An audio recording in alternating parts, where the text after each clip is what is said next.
ಯಾರ್ದೈತೋ ಏನೋ ಗೊತ್ತಿಲ್ಲ, ಪರಿಚಯ ಇಲ್ದವ್ರ ಮದ್ವಿಗ್ ಬಂದು ಶಿಸ್ನ್ಯಾಗ ಉಂಡು ಬಂದ್ಬಿಟ್ವಿ. ನಮಸ್ಕಾರ ರೀಪಾ ಎಲ್ರಿಗೂ. ಮುಂಜಾನೆ ಎದ್ದು ಸೀದಾ ಹಂಗ ತಯಾರಾಗಿ ಹೋಗುದ್ರಾಗ ಮಧ್ಯಾಹ್ನ 12 ಆಗಿಬಿಡ್ತು.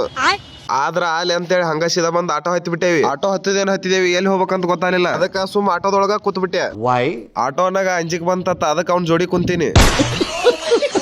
ಆಟೋನಾಗ ಅಂಜಿಕೆಲ್ಲ ಹೋದ್ಮ್ಯಾಗ ನಮ್ಮನ್ನ ಇಲ್ಲೇ ನಡ್ದಾರೆ ಇಳಿಸಿ ಹೋಗ್ಬಿಟ್ಟ. ಅದಕ್ಕ ಮುಂದೇನ್ ಮಾಡೋದಂತ ಯೋಚನೆ ಮಾಡ್ಕೋತ ನಡ್ಕೋತ ಬಂದ್ ಈ ಸಣ್ಣ ಗಿಡದ ಕೆಳಗ ಕೂತೇವಿ. ಗಿಡ ನೋಡಿದ್ರೆ ಇಟ್ಟು ಸಣ್ಣ ಐತಿ, ಇದನ್ನ ಹೆಂಗಾರ ಮಾಡಿ ನಮ್ ರೂಮ್ ಕಡೆ ಒಯ್ಬೇಕಂತ ಯೋಚನೆ ಮಾಡಿದೆ. ಹಂಗ ಸೀದಾ JCB ಫೋನ್ ಹಚ್ಚಿ ಕರ್ಸೇ ಬಿಟ್ಟೆ. ಇನ್ನೇನ್ ತೆಗದ್ರಾಯ್ತಂತ ನೋಡಿದ್ರಾಗ ಚಾಲೋ ಮಾಡೋದ್ರಾಗ ಬಂದ್ ಆಗಿಬಿಡ್ತು. ಪಟ್ಟನ ಹಂಗ ಸೀದಾ ಹೆಲಿಕಾಪ್ಟರ್ ಫೋನ್ ಹಚ್ಚಿ ಕರ್ಸಿಬಿಟ್ಟೆ, ಜಲ್ದಿ ರಿಪೇರಿ ಮಾಡ್ಕೊಂಬಾ ಅಂತ ಹೇಳಿ.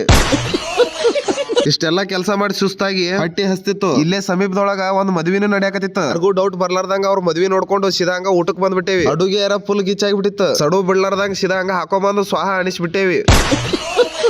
ಗೊತ್ತಿದ್ದ ಮದ್ವಿಗೆ ಗೊತ್ತಿಲ್ಲಾರ್ದ ಮದ್ವಿಗೆ ಏನ್ ಡಿಫ್ರೆನ್ಸ್ ಅಂತ ಹೊಡ್ರಿ. ನೋಡೋಮ್ ಏನೇನ್ ಬರ್ತಾವ ಆನ್ಸರ್. ನಾ ಅಂತೂ ಗೊತ್ತಿದ್ದ ಮದ್ವಿಗೆ ಹೋಗಿದ್ದೆ ರೀಪ.